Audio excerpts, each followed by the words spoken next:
কাসিমিয়া দারুল হাদিস। হাদিস মাদ্রাসা জন্য এক বিশাল আয়োজন তার আয়োজন করছে, কি করবো এই বিষয়ে? আসসালামু আলাইকুম রহমতুল্লাহ বরকাতুহ। জয় জয়তে মই আমি কাঠপৰা গাঁও পঞ্চায়ত এলেকাত পুবলৰিমুখ গাঁৱৰ জামিয়াতুছ সালেহা কাছিমিয়া দাৰুল হাদিছ টাইটেল মাদ্ৰাছাখন 2001 চনত স্থাপিত হৈছিল। ইমান দিন মেছকাটলৈকে আছিল, কিন্তু এই বছৰ আমি প্ৰথমতেই টাইটেল ক্লাছ অৰ্থাৎ বুখাৰী শৰীফ, চিয়া চিত্তা হাদিছ হাদিছৰ 6টা কিতাপ, যিটো ডাঙৰ ডাঙৰ কিতাপ আছে, বুখাৰী, মুছলিম, আবু দাউদ, তিৰমিজি, ইবনে মাজা, তাৰপিছত মুৱাত্তা মালিক, এইবিলাক কিতাপ হাদিছৰ কিতাপবিলাক আমি পঢ়াওঁ। ইয়াত এই ক্লাছটো খোলা হৈছে।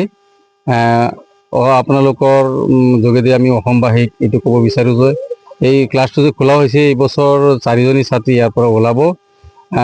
বুখাৰী শৰীফ পঢ়িছে, পঢ়া শেষ হ'ল।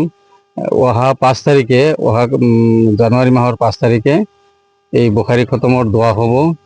হুদুৰ বাসকান্দি মাদ্ৰাছা, যে কাছাৰৰ বাসকান্দি মাদ্ৰাছাৰ পৰা মুহাদ্দিছ জলিল জনাব আলহাজ হজৰত মৌলানা শেখ হুজাইৰ আহমদ কাশ্মীৰ সাহেব তেখেত উপস্থিত থাকিব, তেখেত ভাষণ ৰাখিব।